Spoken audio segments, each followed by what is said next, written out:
The Jacket by Andrew Clements. Part 3. Close to Home. Now that he was in 6th grade, Phil walked home from school after basketball practice. It was only 6 blocks. Sometimes he walked home with a friend or two, sometimes on his own. And on the days when it wasn't pouring rain or bitterly cold, he enjoyed it. He liked to take his time getting home, sometimes going a block or two out of his way to walk through the little shopping area near his house. If he had some money, he'd stop and buy gum, or maybe a donut. And he always liked just looking around, letting his mind wander along with his eyes.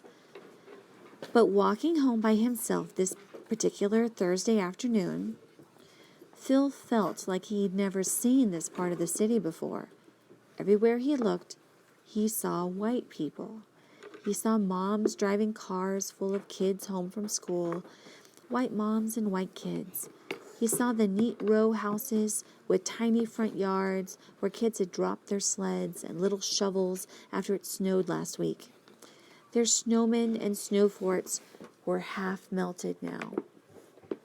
Phil thought back to the spring and summer when all the little kids had been outside playing, and he tried to remember seeing an African American kid, and he couldn't. There were larger homes too, homes with real driveways and garages and small lawns, some of them surrounded with fancy iron fences. This time of year, in addition to the "Beware of Dog" signs and the security systems notices, the fences were decorated with red ribbons and Christmas wreaths. Page 34.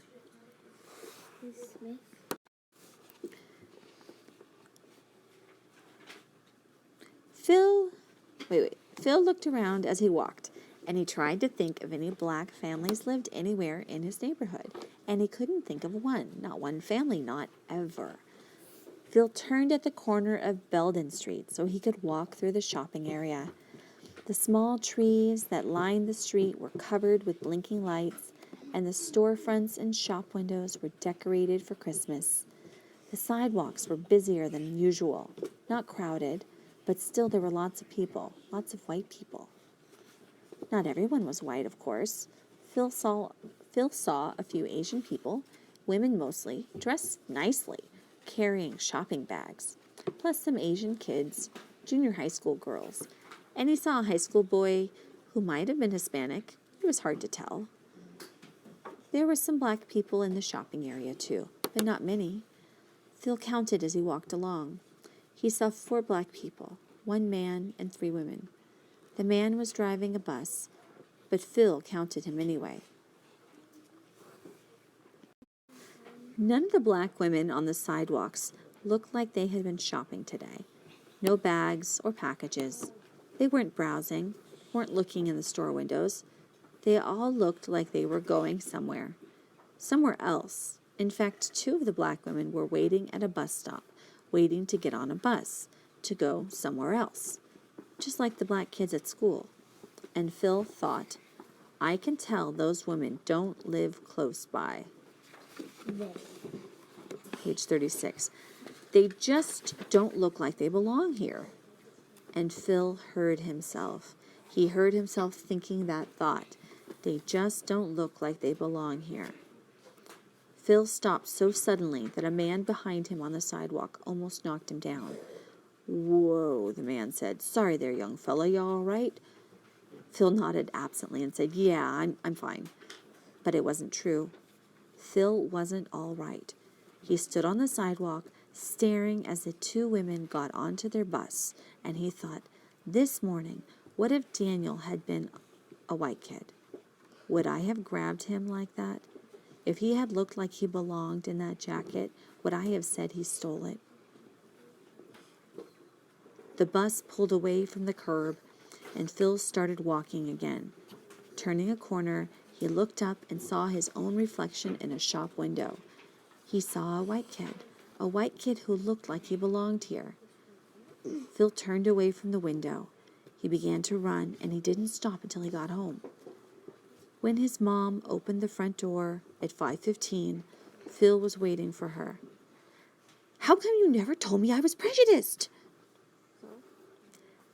His mom set a grocery bag on the floor and looked at him. What?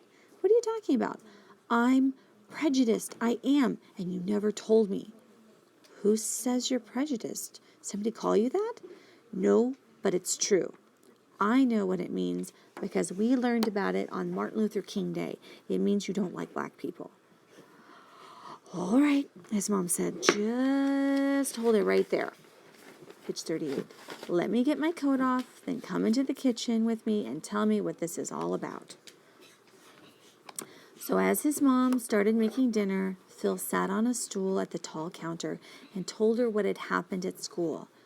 When he got to the part in the principal's office where Daniel threw his jacket down, she clucked her tongue and said, "Poor dear, he must have felt so embarrassed." Then Phil told about walking home. "No black people live around here, Mom. None. And when I saw these black ladies in front of the bakery, like waiting for a bus, I said to myself, they don't belong here." Just like that. Like I belong here because I'm white and they don't because they're black. So that's prejudiced, right? I'm prejudiced and I didn't even know it. Standing at the stove, his mom said, "But you're not prejudiced, honey. Stop saying that." Phil shook his head. "But it's true. I think I am." "Well, take it from me, you're not. It's all in your imagination. You're not prejudiced. You're just a kid. And you're a good kid, too.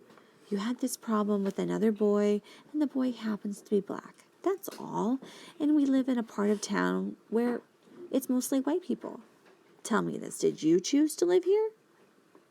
"No." "See, you've got nothing to do with it. Did you even choose to be white? Is it your fault?" "Well, no." "Exactly. Now stop worrying about this and set the table. First, go wash your hands and knock on Juliana's door and tell her to come help me get the supper on." Page 40. Phil started to climb off the stool and then stopped. "How come you gave Lucy that jacket?"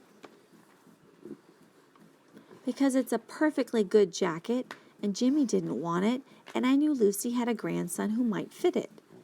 "You knew Lucy had a grandson?" "Sure I knew." "And you didn't give it to her because she's poor and black?" "No, of course not. Your old blue blazer from 4th grade?